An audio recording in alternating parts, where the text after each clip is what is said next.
Magandang hapon muli mga kapatid. Yamang si Sister Gilella at saka si Brother Richard na nandito ko kaninang umaga. So, ito po ay ating muling turo. Ano ang tinuturo ng Mateo? ika-18 kabanata, ika-15 hanggang ika-17 mga talata. Itong mga talatang ito ay nagtuturo sa atin kung anong gagawin natin kapag isang kapatid ay nagkasala sa ibang kapatid. Ito po ang pag-aaralan po natin sa hapong ito. Tungkol po sa Mateo, ika-18 kabanata, ika-15 hanggang ika-17 mga talata. Yun ang ating pag-aaralan. Pero bago natin tignan kung ano yung tinuturo ng mga talatang ito, may mga maling pag-iisip tungkol sa talatang ito. Maraming nagtuturo na halimbawa pagka mayroong itinuturong maling aral ang isang kapatid at ito'y kumalat na, yung maling aral, kinakailangan pa rin natin siyang kausapin at sumunod tayo sa proseso nito. Yan ang sinasabi ng ibang mga kapatid. Sabihin, susunod tayo sa proseso ng Matthew chapter 18, 20-70 kapag isang kapatid ay nagtuturo na maling aral kanya. Actually, hindi. Pagka pinag-uusapan na yung maling aral, ibang proseso yun. Dito sa Titus chapter 3 verse 10, sa King James Version, a man that is an heretic, o ito ay nagtuturo ng pagkabahagi dahil sa pagtuturo ng maling aral, after the first and second admonition, ganyan. Reject. So, ibig sabihin, sa larangan po ng pagtuturo ng maling aral, pag nakausap siyang una at pangalawa, tayo yung tanggapin, reject mo na siya kanya. Bakit? Anong ibig sabihin nun? Ang ibig sabihin yung taong yun, di naman gabago yun. Ibig sabihin, sabi nga po ni Pablo, knowing that he that is such is subverted and sinneth, being condemned of himself. Sabihin, yung taong yun ay sinumpa niya yung sarili niya at tingnan nasa Tagalog. So, Titus chapter 3 verse 10. Ito ay nagdudulot kaya niya kagulo ang pagkabahagi, sabi ni Pablo. Yung salitang heretic. Kaya yung salitang heresy. Ang taong lumilika ng pagkabahagi, pagkatapos ng una at kalawang pagsaway, ay iwasan mo kanya. Yamang nalalaman mo ng gayon ay baluktot at nagkakasala, na natulad niya ang kanyang sarili. Sabi, baluktot. Hindi na magtutuwig kanya kasi kinaumusabahan niya magbago. So kanya, sabi ni Pablo, itakwil mo na yung kanya. So yun ang heretic kanya. Ang ibig sabihin, causing division by a party, spirit, or factious. So usually ito yung nanggagaling sa pagtuturo na maling aral. So kung sabi mo kanya, hindi yung dadaan ka sa proseso na Matthew chapter 18, 17, makikita natin mamaya. Tingnan ninyo, pag ang isang nagtuturo ay nagtuturo ng mali at nagtuturo ng pagkabahagi kanya, markahan mo kanya. Tatakan mo kanya. Para bang tinatakan mo isang libro, sa akin yan gawa. Pagka isang nagtuturo ng mali, tatakan mo, ibig sabihin, yung tao yan ang nagtuturo ng mali ka mo. Dito sa Romans 16, ito yung New King James. Now I urge you, brethren, note those who cause divisions and offenses contrary to the doctrine which you learn, and avoid them. So, hindi lang mong mamarkaan, iwasan mo kanya. For those who are such do not serve our Lord Jesus Christ, but their own belly, and by smooth words and flattering speech deceive the hearts of the simple. So, magaling magsalita kanya at dinadaya ang puso kaisipan ng mga payako, simple kanya, avoid. Tatakan mo kanya. Yun sinasabi ni Pablo. Sa Galatians 2:11, nung nagkasala na kamali si Peter at maraming naapektuhan sa kanyang pagkakamali, siya'y hindi na kinausap ni Pedro. Siya'y pinagmikaanan ni Pedro kanya. Kasi he was rebuked. Now, when Peter had come to Antioch, I withstood him face to face because he was to be blamed. Ganyan. So, mukhaan sa mukhaan, ganyan. Dahil ang danger po ng mga maling aral, kailangan nating i-expose kanya kahit siya nagtuturo. Bakit? Ang kailang mensahe, delikado kanya. Itong si Hymenaeus at Philetus ay nagtuturo na wala ng pagkaboy maguli. Tapos na kanya.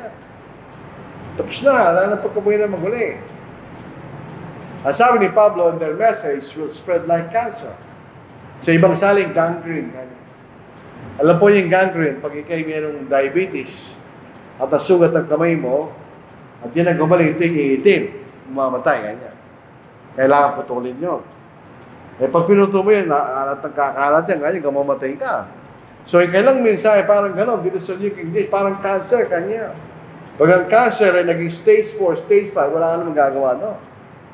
So bago pa sila kumalat kanya, kailangan intuin mo na, yung sabi ni Pablo. Sabi nito, wala po si Hymenaeus at Philetus who have strayed concerning the truth. Sila yung malis sa katotohanan, saying that the resurrection is already past. And they overthrow the faith of some. Dahil tinuturo nila, nagugulo ka niya para nabalatayan ng iba kanya. Siyempre, paniniwala mga Kristiyano, meron pang hinihintay na pagkabuhin ng mangguli. Ito mga tao ito, tapos na kanya. Hindi magugulo pa rin ng palataya mo. Siyempre, magugulo ka.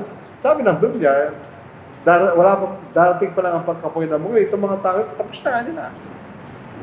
So yung kaisipan ng mga kapatid, magugulo dahil sa ganong klaseng malinga. So, dangerous yung mga yan, hindi ba mga kapatid?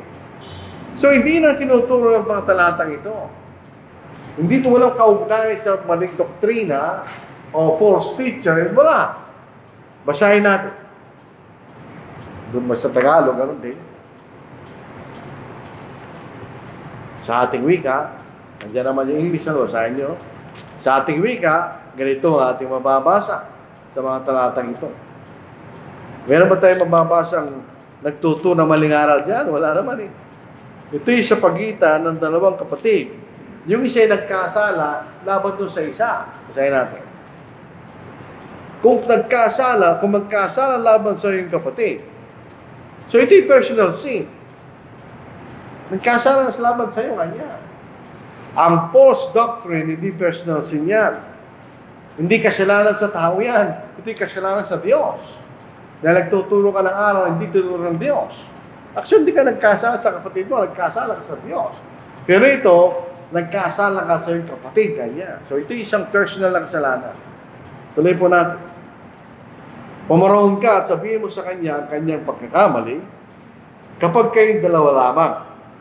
Kung pakinggan kanya, ay napanumbalik mo ngayong kapatid. Ngunit kung hindi siya makinig, ay magsama ka pa ng isa o dalawa, upang sa bibig ng dalawa at tatlong saksi ay makapagpapatibay, ay mapagpatibay ang bawat salita. Kung ayaw niyang pakinggan sila, ay sabihin mo sa iglesia, at kung ayaw niyang pakinggan ng maging iglesia, ay turing mo siya bilang isang entil at maniningil lang buwis. Yun ang sinasabi ng talata. So walang sinasabi tungkol sa isang kapatid na nagtuturo na maling aral. Wala. Ito'y nagsasabi sa atin, ano bang gagawin mo? Sabi ng ating Panginoon, kapag ang iyong kapatid nagkasala sa iyo, yun ang sinasabi niya. So tinuturong proseso kung anong gagawin mo sa kapatid na nagkasala sa iyo. Yun ang sinasabi ng Panginoon. Walang kaugnayan sa nagtuturo na maling aral, hindi naman personal sin yun. Yun ay doctrinal sin, pero hindi personal sin. Ito isang personal sin. So ito walang kaugnayan sa nagtuturo na maling aral. So anong gagawin mo pagka nagkasala sa iyo ang iyong kapatid? So ito ang responsibility ng isang kapatid na pinagkasalahan. Ito yung responsibility ng biktima. Laban siya nagkasala sa kanya. It's a responsibility. Yan ang dapat mong gawin. Hindi mo pwedeng pabayaan, sabi ng Panginoon. Kailangan mo siyang gawin. Bakit? So, sabi nga natin, dito doctrinal sin. Ito ay personal sin. Nagkasala sa iyong kapatid, anong gagawin mo? So, dito proseso na kung paano mo kakausapin ng isang nagtuturo na maling aral. So, yung personal sin ay isang bagay sa pagitan ng dalawang tao. Yung isa ay nagkasala at yung isa ay pinagkasalahan. Ang pagtuturo ng maling aral ay public yan. Hindi yan personal. Tinuro mo na nga eh. So, hindi na sinasabi ng ating Panginoon sa talatang ito. Kaya kung i-apply mo yan, itong proseso na ito, sa nagtuturo ng maling aral, ay hindi mo ginagamit sa tamang paraan ang mga talatang ito. Ito yung misapplication ng salita ng Diyos. Violation yan, 2 Timothy chapter 2 verse 15 na sinasabi sa bandang huli na gumagamit ng matuwid ang salita ng katotohanan. Ibig sabihin, lahat ng talata sa Biblia, kailangan na nawain natin sa tamang paraan at gamitin natin sa tamang paraan. Ganyan. So, hindi na pinag-uusapan yan. Ang pinag-uusapan nga, sabi ng Panginoon, kung nagkasala sa iyong kapatid, anong gagawin mo? Yung pupuntahan mo siya at sabihin mo ang kanyang kasalanan, hindi mo pang masira siya bilang kapatid, kundi para ligtas siya. Yan ang purpose ng mga talatang sinasabi rito. Bakit? Pag pinabayaan mo yung kapatid na yon na nagkasala laban sa iyo, hindi siya maliligtas. Dahil meron siyang kasalanan na hindi niya pinagsisihan. So siya may ito'y magdudulot ng kaparusahan sa kanya dahil nagkasala siya. At hindi niya pinagsisihan. Yung kabalitaran, ganoon din. Pag pinabayaan mo, yung kapatid na nagkasala sa iyo, pati ikaw hindi maliligtas. Dahil ito isang mabuting bagay na dapat gawin sa kapakanan ng yung kapatid na nagkasala sa iyo. So James chapter 4 verse 17, kapag sabi niya sa nakakaalam ng paggawa ng mabuti kanya at hindi ito ginawa, ito'y kasalanan sa kanya. So mabuting bagay yung gagawin mo. Kasi gusto mong maipakita sa kapatid na nagkasala siya. At para sa magsisi. So yun ang mabuting bagay. Hindi mo gagawin, hindi nagkasala ka. Kaya para tinuro mo sa isang tao ebanghelyo, at sa mga sumasampalataya at mga bautis maliligtas, hindi niya ginawa. Yun ay sin of omission. Magkasalanan yun sa kanya. Yun ang dahilan bakit di siya maliligtas. So, ganoon din po sa pagkakataon na ito pag may nagkasala laban sa ating mga kapatid. Sabi rito, puntahan mo siya, kayong dalawa lang. Pag-usapan nyo kung ano talaga yung nangyari. At imukin mo yung nagkasala sa iyo na siya magsisi. Yan ang purpose mo at pupuntahan mo siya. Hindi para anumang bagay.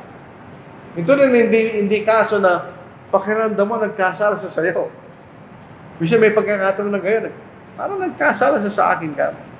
Hindi, ito'y talagang napatunayan nagkasala sa sayo. Ito'y nangyari talaga. Yung isa nagkasala sa iyo. At merong katunayan na siya nagkasala sa iyo. Dahil kung iniisip mo lang nagkasala sa sayo, at tapos i-accuse mo siya, fair naman yun. Hindi naman niya ginawa. Pero ito'y ginawa niya talaga at siya nagkasala sa iyo. So, anong gagawin mo? Yun ang sinasabi ng Panginoon. Ngayon, kapag kayong inaakusahan, napatunayan, hindi naman ako nagkasala kanya. Kumisan, hindi ko alam, ganun ba? Hindi ko alam, brad, kanya. Pasensya ka na. So, actually, hindi siya nagkasala. Hindi ko naman sinasadya kanya. Maraming pagkakataon na gano'n. Hindi mo naman napansin, pero nasaktan yung isa. Dahil hindi mo pinansin, halimbawa. So, hindi ka man nagkasala, hindi mo nakita eh. O hindi mo napansin. Pag sinabi sa'yo, may ka na lang dispensa, pero pasensya ka na. Hindi yun. Ito talaga nagkasala siya. Na talagang clearly, definitely, nagkasala sa'yo ang kapatid. So, anong gagawin mo? Yung purpose mo, para mapanumbalik mo siya. Number one, para magsisi siya. Then, magsisi siya, maliligtas siya. Maliligtas niyang kanyang kaluluwa at ang iyong relasyon. Siyempre, kung hindi kayo mag-uusap, matagal, masisira ang relasyon niyo bilang magkapatid. Hindi nila yun para ipahiya mo siya o insultuin mo siya, hindi naman. Pero sabi mo lang sa kanya yung pagkakasalan niya. Sa Galatians chapter 6 verse 1, bagamat hindi ito sa personal sin, ano po? Ito ay kapatid na nagkakasala. At pupuntan mo siya. Ganon din ang Espiritu, no? Siya sabi rito, brethren, if a man is overtaken in any trespass, so ito rin ay totoo, napatunayan. You who are spiritual, yung mature na sa pananampalataya, restore such a one in spirit of meekness or gentleness, considering yourself, lest you also be tempted. Sa ibang salin, ito yung spirit of meekness. Ibig sabihin, pupunta ka roon na ikay magpapailalim sa kalooban ng Diyos. Dahil kung ibang layunin mo, matutugso ka, baka magkasala ka rin kanya. Kung hindi mo susundin yung sinasabi ng Panginoon sa ganong klaseng pagkakataon. So, kailangan, ganun lang ating attitude pag gagawin natin ito. Hindi para mapahiya o insultuin ng kapatid, kundi para siya ay maligtas. You have gained your brother. So, hindi rin ito para kay kumanti laban sa kanya. Hindi rin yun. Bawal yun. So, Romans 12:19. Beloved, do not avenge yourselves, but rather give place to wrath. Yung kapautan, sino ba gagawa no? Ang Panginoon. For it is written, vengeance is mine, I will repay, says the Lord. So, halimbawa, kayo dalawa lang, wala nakakita doon sa pagkakasala. Ayaw niyang aminin, wala kang magagawa doon. Hindi kasama ang prosesong ito. So, sino ang gaganti para sa'yo? Ang Panginoon, ganyan. So, hindi tayo para gumanti laban sa kapatid. Diba? Kasalanan po yung gumaganti. Ngayon, ayaw niya makinig. Meron galaw, masaway. Kahit na totoo na nagkasala siya, ayaw niya makinig. Ito gagawin mo. Magsama ka ng isa o dalawa na nakakaalam doon sa pangyayari. Nakita nila yung pangyayari, nagkasala yung kapatid laban sa kanya. So itong tatlong saksi na ito, ang magsasabi doon sa tao ng kamali, nagkasala ka nga kanya. Nakita namin yan. That by the mouth of 2 or 3 witnesses, every word may be established. Ganito ang nangyari. Number 1, number 2, number 3. Kaya totoo sinasabi ng kapatid na nagkasala ka sa kanya. Kaya yun ang maging proseso ngayon. So, ito yung mga taong nakakaalam na nakakita doon sa ginawang kasalanan. Halimbawa, dito ka, sinigaw mo yung mga kapatid, insulto mo, narinig ng mga kapatid. Narinig namin yung kanya. Sinabi mo yun. Yun ang ibig sabihin, no? Itong prinsipyo ito ay totoo sa Old Testament at sa Bagong Tipan. Sa 2 Corinthians 13 verse 1, si Apostle Paul siya ay na-accused ng mga taga-Korinto. Ang sabi niya, this will be the third time I am coming to you. By the mouth of 2 or 3 witnesses, every word shall be established kanya. Sige, patunayan niyo kanya. Kung meron kayong tatlong saksi, sabi ni Pablo. So, yun ay totoo sa New Testament. Meron pang ibang sali, ibang talanta na makikita natin. Sa 1 Timothy 5:19, pag meron siyang elder na ina-accuse, ito yung elder sa loob ng church. Ano po? Sabi ni Pablo kay Timothy, do not receive an accusation against an elder except from 2 or 3 witnesses. Kung wala, huwag mong entertain kanya. Dapat mapatunayan na nag-a-accuse at meron siya saksi kanya. Totoo nga. Otherwise, pabura mo kanya, hindi mo dapat i-entertain. At sa Old Testament, ganun din. Actually, marami yan. Deuteronomy 19 verse 50. One witness shall not rise against a man concerning any iniquity or any sin that he commits. By the mouth of 2 or 3 witnesses, the matter shall be established. So, meron saksi para mapatunayan kayo. So, kaya na makinig. Magdala ka ng saksi na nakakaalam sa pangyayari, nakakita sa pangyayari, at sabihin kung ano yung nangyari. Ito talagang ginawa mo, kapatid. Alam namin yan, nakita namin. Narinig namin, sinabi mo yun, kung halimbawa, na sinabi mo laban sa kapatid. Kaya huwag ka lang magsinungaling, narinig namin kanya.